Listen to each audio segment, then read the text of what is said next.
So we are going to be making our Alma Thomas inspired artworks today. You guys are going to get a square blue paper, blue or gray, and you're going to get this small little white square as well. So your first step is going to be to make your moon. You can make your moon any shape. If you wanted to make it a crescent moon, you can make it using 2 C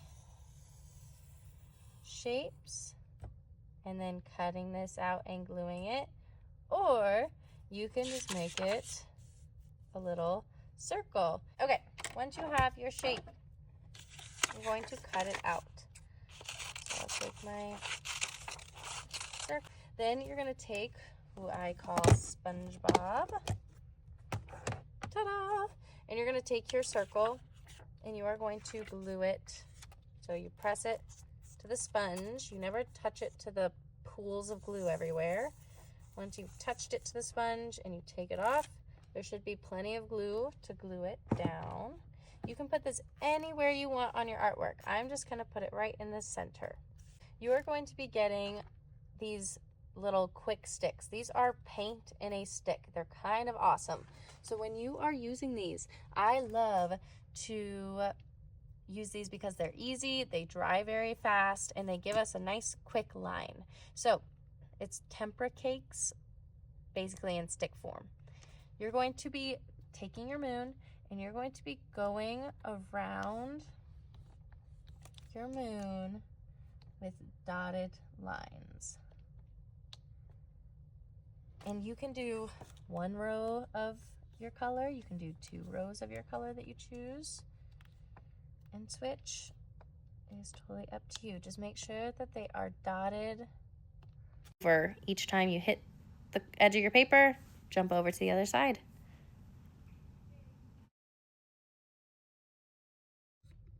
Symmetry or symmetrical is when it is the exact same on both sides. So we are going to be drawing 1/2 of a bat, the shape of 1/2 of the bat. And then when we cut it out, we pinch and we cut around our 1/2 of a bat. And when we open it up, it becomes a whole bat. So it can fly around our beautiful backgrounds. So when you guys are doing this, we have a black piece of paper. You are going to fold it in half. You can either fold it in half this way or this way. If you fold it in half this way, your bats will be much smaller. If you hold it in half this way, your bats can be a little bit bigger. I'm going to fold mine in half so that it is like a birthday card. I'm going to crease it really nicely all the way down. Now, what we're going to do is we are drawing half the bat. I want you to follow along with me, and then we're going to cut it out together. So I have a marker so you can see it a little bit better.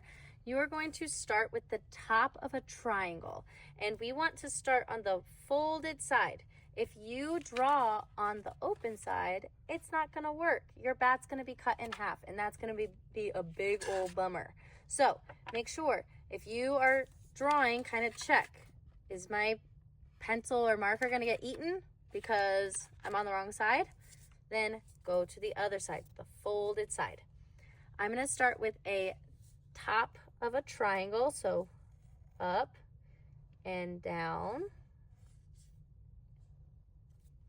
Top of a triangle.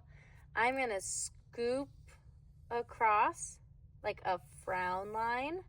This is going to be the bat's wing. And then I want you to scooch down from your bat's ear and make a dot. And from the dot to the end of the little wing, we're going to be making what's called a scalloped line, or it's like a rabbit bouncing or jumping, or a frog. You're going to go from here, and I want you to go 1, 2, 3, 4. You shouldn't have any more than 3 or 4 bounces. If you're going 1, 2, 3, 4, 5, 6, 7, 8, 9, 10, it's going to be so hard to cut out. You will not want to do that. So please do not do that. I'm going to zoom in And I'm going to draw another bat for you so that you can see it again. So we're going to scooch down, do the top of a triangle from the folded side. You're going to scoop across. You're going to scooch down and make a dot.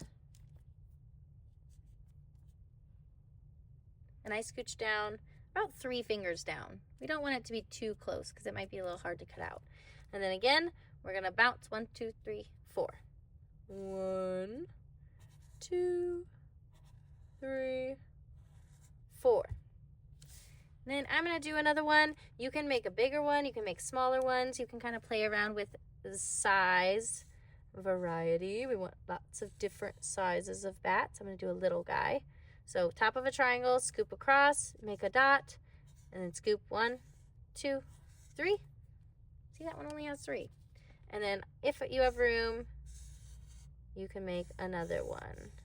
Okay? Now, I'm going to only show you one bat to cut it out. So I'm going to take my scissors.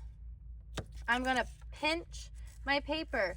Don't let it open. Don't just cut one side. Make sure that you're on the folded side. It can't open. I'm going to cut while pinching my paper. Cut, and cut. And then I'm going to spin it around. Cut on the lines. Okay. I cut it out. When I open it, I have a completed bat. These bats are what you're going to make fly throughout your sky. Make sure that you don't just put them in little straight lines. We want them to look like they're flying, so maybe glue them in diagonals. Try to make it look fun, like it's flying. So we've got our background here. We've got our bats. When we use our SpongeBob, we never, ever, ever, ever try to put our bats in the piles of glue. That is just too much.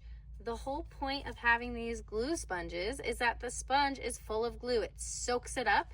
And so when we take our bats, you're going to put it on the sponge. You're going to press it gently. And it's going to put glue on the back of our paper. So I'm going to put it over here. Press gently. Pick it up. Nice and gluey.